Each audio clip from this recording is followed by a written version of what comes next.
میری خوش قسمتی کہ میں حضور کا امت ہوں، ساری زندگی اس کا شکریہ ادا کرتا رہوں تو کہ شکر ادا۔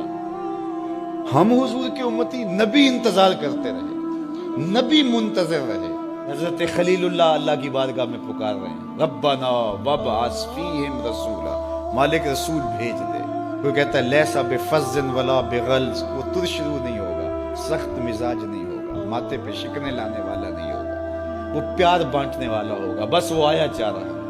حضرت عیسیٰ نے تو نام بھی بتا دیا نا، مبشرم برسول یاتی من بعد اسمہ احمد، لوگوں میں جا رہا ہوں، چلو نام بھی بتا دیتا ہوں، میرے بعد جو آنے والا اس کا نام احمد ہوگا۔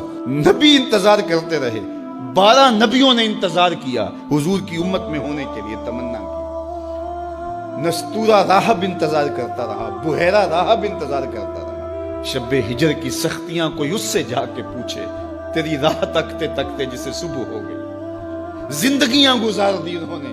سلمان فارسی کی کہانی سن لو، مجوسی کے بیٹے تھے، حق کی طلب میں نکلے، باپ نے گھر سے نکال دیا، ایک پادری کے پاس جا کے رکے، زندگی بھر اس کی نوکری کی۔ جب اس کا آخری وقت آیا، اس نے کہا میری تدفین کے بعد غموریا چلے جانا، وہاں کا پادری خدا رسیدہ ہے، تجھے اس سے کچھ مل جائے گا۔ کہتے میں وہاں سے غموریا آ گیا، پھر اس پادری کی ساری زندگی خدمت کی۔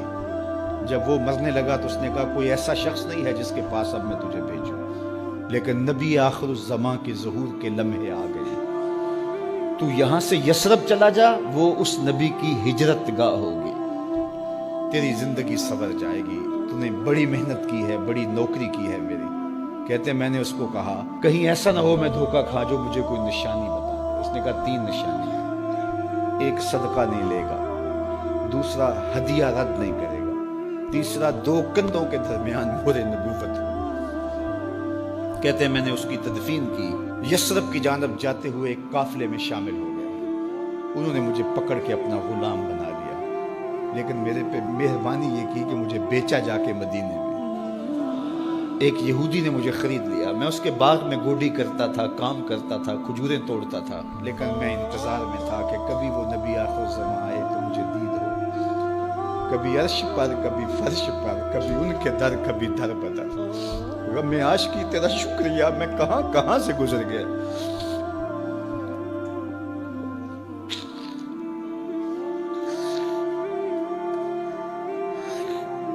کہتے ہیں ایک دن میں اپنے باغ میں کھجوریں توڑ رہا تھا کہ ہواؤں میں مستی پیدا ہو گئی، اور ہر سمت سے طلع البدر علینا کی صدائیں گونجنے لگی۔ میں سمجھ گیا کہ وہ لمحے آ گئے، میں نے چھلانگ لگا دی اور دوڑ پڑا۔ میرے آقا نے سمجھا شاید غلام بھاگ گیا، اس نے دوڑ کے مجھے پکڑ لیا۔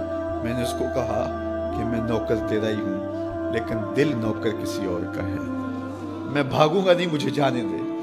میں کچھ کھجوریں لے گیا تھا صدقے کی نیت سے، جا کے حضور کو پیش کی۔ آقا کریم نے فرمایا ہم نبی صدقہ نہیں لیتے۔ کہتے ہیں نشانی ایک پوری ہو گئی، کہتے ہیں کہ میں کچھ دنوں کے بعد اور کھجوریں لے گیا، اور میری نیت ہدیہ کی تھی، میں نے پیش کی، حضور نے قبول فرما لی۔ لیکن میں بھی کہتا تھا تیسری نشانی بھی پوری ہو لے تو پھر مانوں گا، اور وہ کیا تھی؟ 2 کندھوں کے درمیان مہر نبوت۔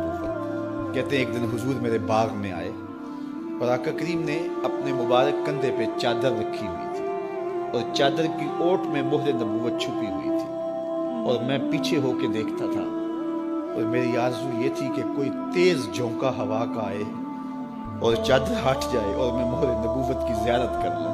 حضور میرے ارادہ قلب سے آگاہ ہوئے، فَأَلْقَى إِلَيَّ رِدَاءَهُ، حضور نے چادر اتار کے میری جانب پھینکی، اور پھر ایسے رخ کر کے فرمایا انظر الی ما امرت بہ، اس پادری نے جو بتایا تھا دیکھ لے آ کے۔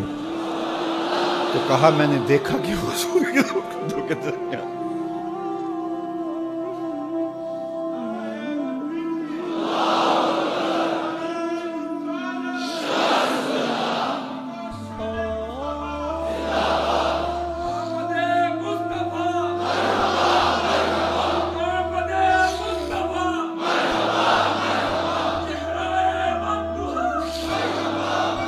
شب ہجر کی سختیاں کوئی اس سے جا کے پوچھے، تیری راہ تکتے تکتے جسے صبح ہو گئے۔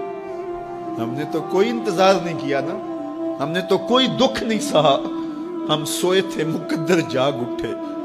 ہمارے والد مسجد سے مولوی صاحب کو بلا لائے. انہوں نے کان میں آ کے کہا مبارک ہو تو حضور کا نوکر بن کے آ رہا. میرے والد گرامی ایک شعر جھوم کے پڑھا کرتے تھے, محمد جانے جانا ہے پیغمبر ہو تو ایسا ہو, رسولوں کی بشارت سے مبشر ہو تو ایسا ہو, امر توقیر کا سب کو موکر ہو تو ایسا ہو, کیا ہم کو غلام ان کا مقدر ہو تو ایسا.